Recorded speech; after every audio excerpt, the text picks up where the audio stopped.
Welcome today. We've got a special guest with us today, Newbery Award-winning author LindaSuePark. She's been visiting the Iowa City Schools this week for all the 5th and 6th graders, part of the Community Reading Month program hosted by the Iowa City Community Schools District and Hills Bank.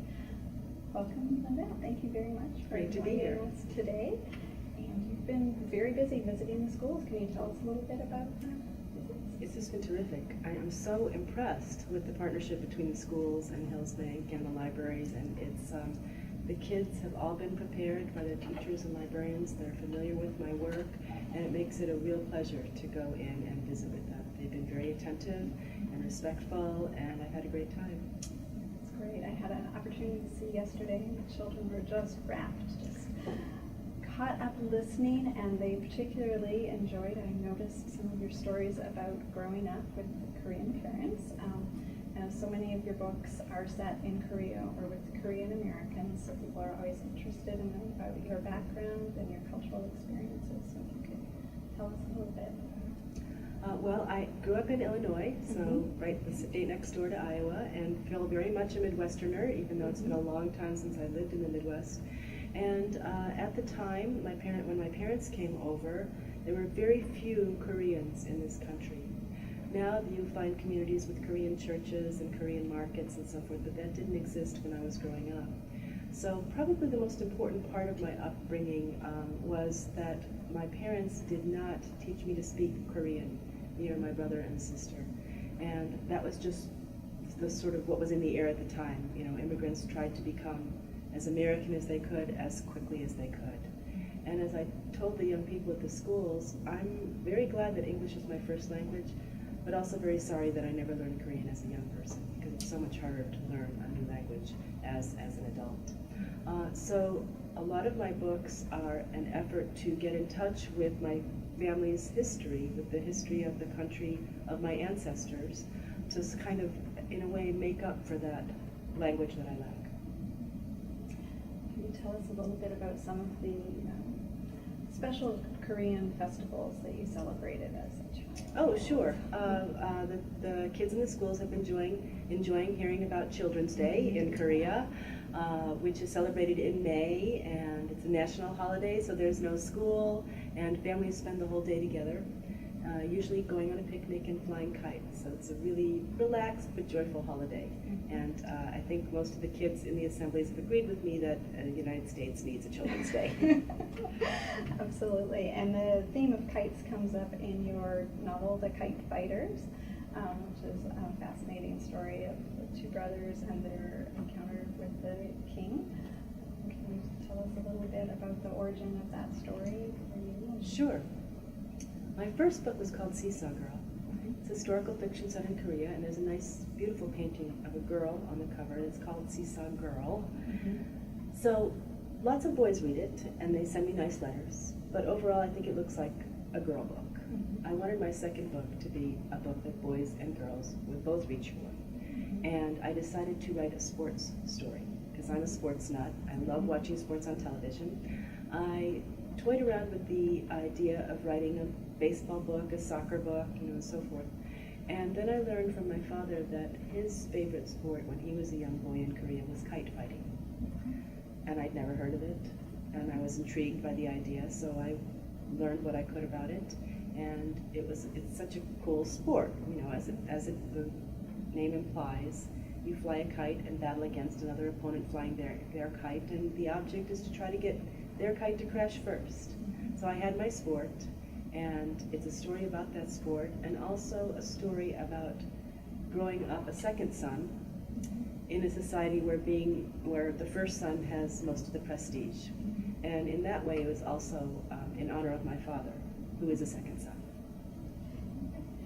And but then you did go on to write a sports story with a sport that children here are familiar with as well. Can you tell us a little bit about Keeping Score? I did. I wrote a book called Keeping Score, which is about being a baseball fan. As I said, I love many sports, but baseball is my first favorite sport. Growing up here in the Midwest, in Illinois, I grew up a Cubs fan, which is terrific for character building. So I wanted to write a baseball book for a very long time, and I wanted it to be about being a fan. I don't play baseball myself.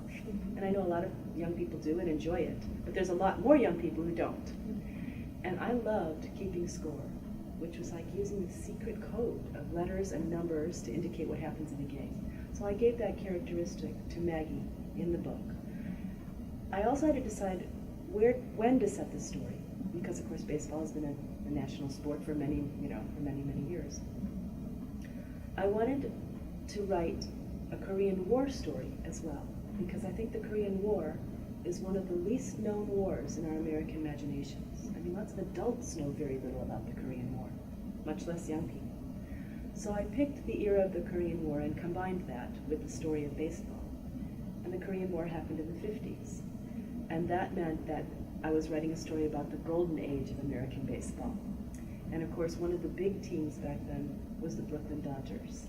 And that's who my Maggie character is a big fan of. She's a big fan of the Brooklyn Dodgers. It was a story about loving baseball and also a story about the Korean War. In terms of war stories, many of the books, of course, are checked out of our library right now, so I only have this story, A Long Walk to Water. Certainly the role of Civil War is prominent in this book as well. It's quite a departure in terms of a completely different culture and one unfamiliar to many children, although in our community actually we do have quite a Sudanese refugee community, so really speaks to people here. But we'd love to hear about how you came to know Salva, wrote the story, and your involvement with his organization. Well, Salva Dude is a family friend, and my husband met him first, and then I met him.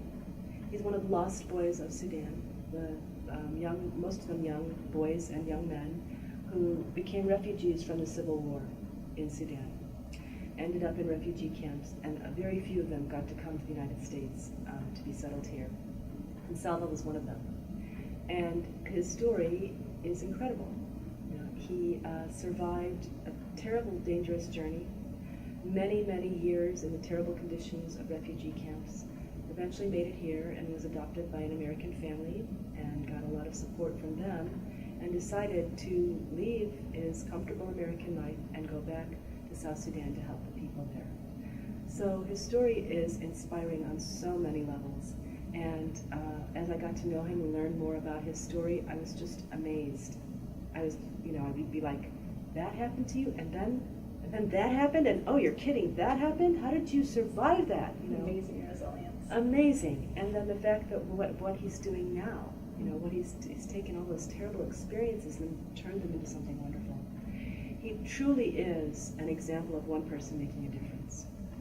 And as I got to know him better, I just kept thinking to myself, I want as many people as possible to know about his story, because it's so amazing.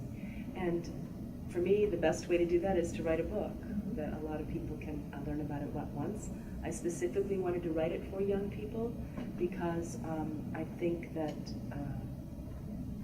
they would benefit greatly by learning about Salva's story. So there are some books on the same topic for adult readers. Probably the best known is What is the What, which was written by a Sudanese lost boy. And it's a big, thick book that covers a lot more. So this is a much more manageable size for young people to read, and I've just been thrilled with the response. Teachers, librarians, and especially young readers all over the country have read and learned about Salva and write both him and me wonderful letters about how much the book means to them. Can you tell us a little bit about your own trip to Sudan? Oh, I never went to Sudan. Oh, you didn't go? No, Okay. right. So My husband send did. the picture. Okay. My husband did, and he's the one who took all the photographs that I use in my presentations. He went to Sudan, South Sudan, with Salva in 2008, and he saw the work that Salva is doing now, bringing clean water to the people in South Sudan. He got to visit a village that had been given a well the year before to see the tremendous difference it made in those people's lives. And he also went to a village that was receiving a well, that was getting a well drilled right then and there. So it was, of course, a life-changing experience for him. And he came home and showed me his hundreds of photos, and I got to see video and listen to his interviews that he'd done of people there. And so I feel like his name should be on the book as a co-author. It was really thanks to him that I was able to write it, him and Selva. Mm-hmm. Yeah, it's a very interesting book that really, it's very, very moving to read about his experiences, and wonderful to have that brought to children. And you're involved in other activities as well to help out. So you're involved in the Kidlit Cares auction this month. So that's been great just to see that your work reaches so many, and both through the writing and then the different projects you have. Well, I feel very, very lucky that it's enough of a privilege to be able to write books and say that's what I do for a living. But once in a while, you have the opportunity to help people, not just in the way that literature is so vital to our brains and our ways of life, but in actual practical ways, like bringing water to people, or with Kidlit Cares, which is an effort to help victims of Hurricane Sandy. So it's wonderful when those opportunities arise. And this is the book that I'm sure just really changed your life. A Single Shard. This is the book by LindaSuePark that won the Newbery Award in 2002. Fascinating story of Tree Ear, an orphan, and his quest to learn pottery and go on a very special mission. Can you talk to us a little bit about the origins of this story and what it was like to win the Newbery? Well, I got the idea for this book when I saw the photograph in a book about Korean art of a vase that had been created in Korea in the 12th century. And it was a beautiful piece of pottery, and it was very intricate, and I wanted to learn more about how it was made. And I learned that the particular technique of inlay work had been invented by Korean potters, and no one else in the world had ever done it before. And they kept it a secret. They passed the secrets along to their sons or their apprentices, but they never let anyone else know, and many people, the Chinese and Japanese in particular, tried to copy them and never got quite the same results. So this type of Korean pottery was very, very prized. And now, of course, it exists in museums in Korea. And, Korea is a very small country, not as well known around the world as China and Japan. And as a Korean immigrant, I was always looking for ways that I could be proud of my Korean heritage. Well, here was a really great example. They had made pottery that was considered by far the best in the world, and it was beautiful. And I was really proud of that. So I wanted to do something to let people know, to say, hey, we may be a small country, Korea may be a small country, but it was the best in the world at something. So that was one thread. And of course the other thread was that I imagined a boy who wanted to grow up to make this beautiful pottery, but had a lot of obstacles to overcome, and who would really have to stick with it and persevere, and in order to achieve his or her goals. And in a lot of ways, that sort of thread is knitted into almost all of my books. The idea of keeping at it and not giving up, and trying again and again and again. And I think that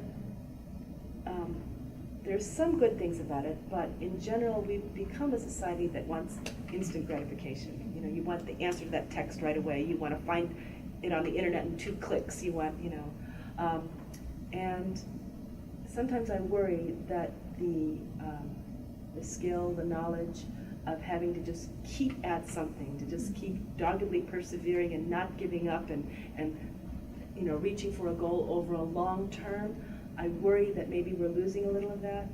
So I tend to spend a lot of time exploring that in my books, and adults and young people as well who experience this, who experience some level of success after trying a really long time. There's no better feeling than that. And to convey that it is worthwhile to stick with something until you can accomplish a goal. That's important to me. It's certainly the story of my own life and my own writing, so it comes up in my books an awful lot. Another aspect of Korean culture, when you speak about Korean culture being not very well known to people, is many of us are familiar with haiku, a Japanese form of poetry, but until you wrote this book, I had never heard of Shujo Yes. poems. And if you could just, this is from her book Tap Dancing on the Roof, and if you could just talk a little bit about these poems and actually read one to us so we can hear the, because it is a syllable-based That's right. poetry. Well, just like the Japanese have haiku, which is kind of one of their national verse forms, Koreans have shijo. And of course, a lot of Americans know haiku. You get a haiku unit in third grade or whatever you can get it. And not many know about shijo, which is another wonderful verse form. So I wanted more people to know about it, and that's why I wrote this collection. Like haiku, shijo are written in 3 lines, but they're very, very long lines, much longer than haiku. So on the page, in English, they go all the way across the page. Each line has 14 to 16 syllables, instead of just the shorter lines of Japanese haiku. So often when they're written in English, the poet will break up the lines into 6 shorter lines, because that looks more like a poem to a Western eye, an American eye. We don't try to read it like prose that way. Right, exactly. The really fun thing about shijo is they have a set structure. The first line introduces the topic, the second line develops it, gives more details, and the third line has to be a twist. Something you didn't see coming, something that makes you smile, or even more, something that makes you think. You have to go, wait, and then, the other penny drops. So that's what makes them really, really fun to write. And the one I'm going to read is called Summer Storm. Lightning jerks the sky awake to take her photograph. Flash! Which draws grumbling complaints, or even crashing tantrums from thunder. He hates having his picture taken, so he always gets there late. So if you're not sure about why that one makes you think a little bit, you need to ask a friend who's really good at science. All right, there you have your science challenge for the day. And can you tell us a little bit about how you like to write? Kind of what your setup is at home, if you're an early morning writer, or, just people have very different methods. Well, my method has changed over the years, because when I first started out, I had 2 kids at home and was working a full-time job and so forth.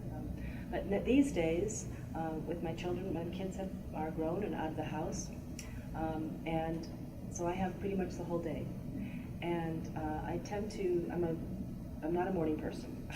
It takes me a while to get myself woken up in the morning. So I'll usually sit down at the computer and start by answering emails. I have a lot of email that I have to take care of every day, which is both a good thing, and I'm glad that people want to get in touch with me, but it also takes a lot of work to keep up with it. And then eventually I will get started on my writing for the day. I try to write about 2 pages a day. It's very intimidating, even after I've written 16 or 17 books. Even now, it's very intimidating for me to think, oh, I have to work on my novel. Because novels are long, and they have a lot of scenes and a lot of characters, and they're scary. So I sit down and I say to myself, I don't ever say the word novel. I have to work on that story today. And today I have to do 2 pages. I give myself a teeny tiny task. If even that seems like too much, I'll say, okay, 2 paragraphs. I just have to write 2 paragraphs today. I also give myself permission for them to be 2 bad pages. They don't have to be good.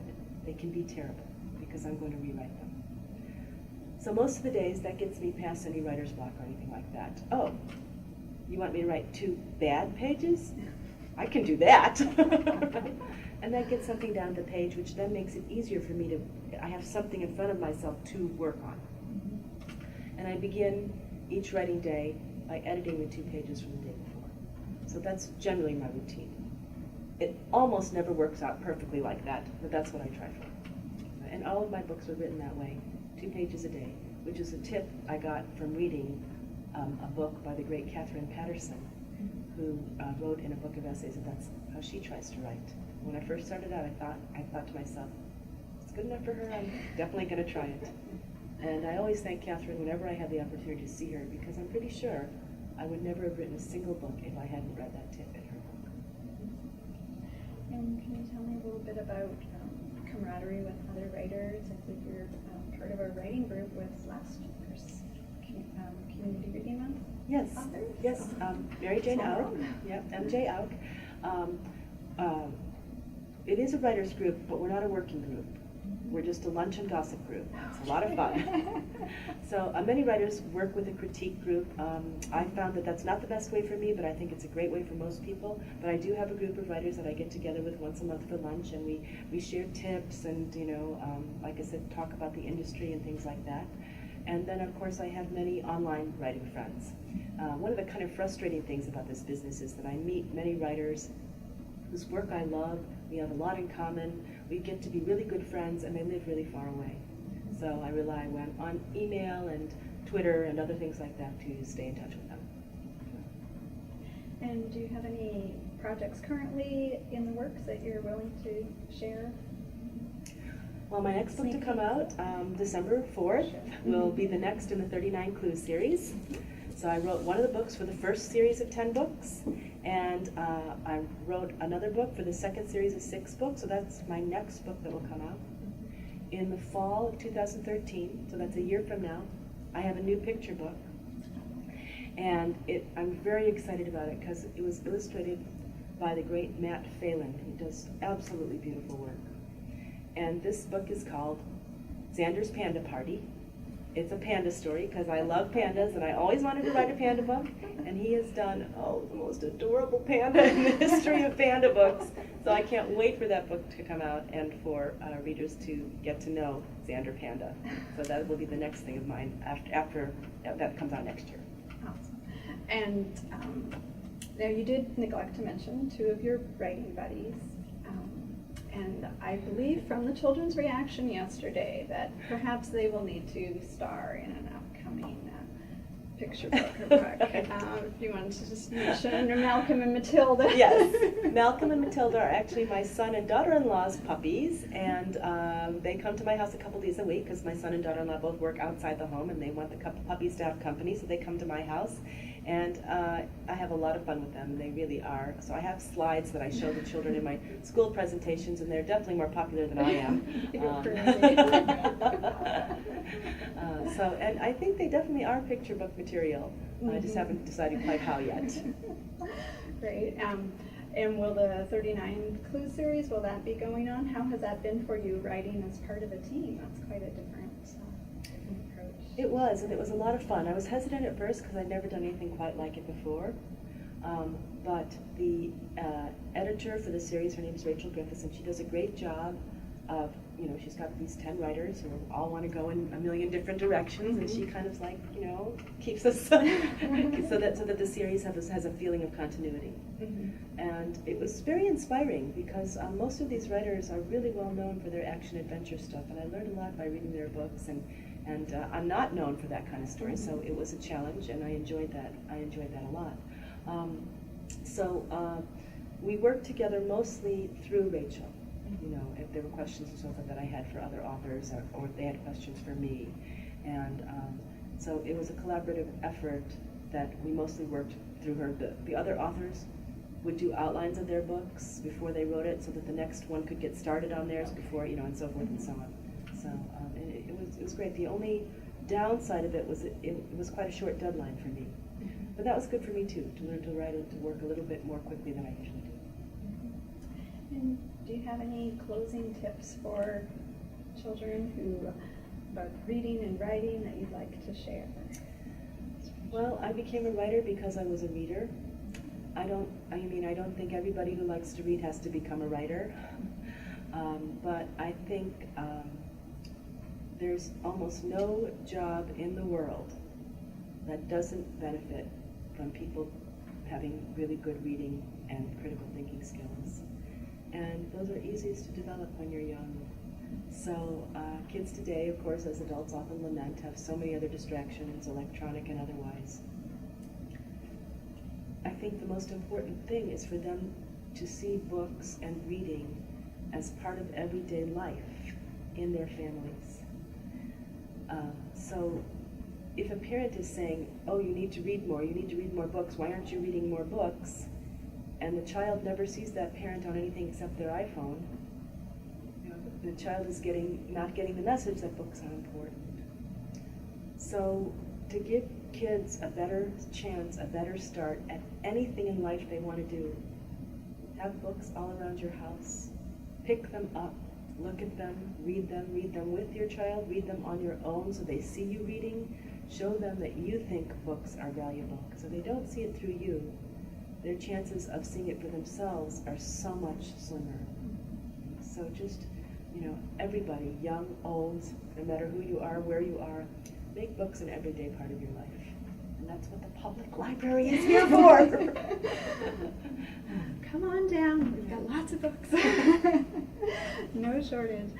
Thank you very much for joining us today. You've had an incredibly busy week. Really appreciate you taking time to share with the Iowa City Public Library. My pleasure. Thank you for having me.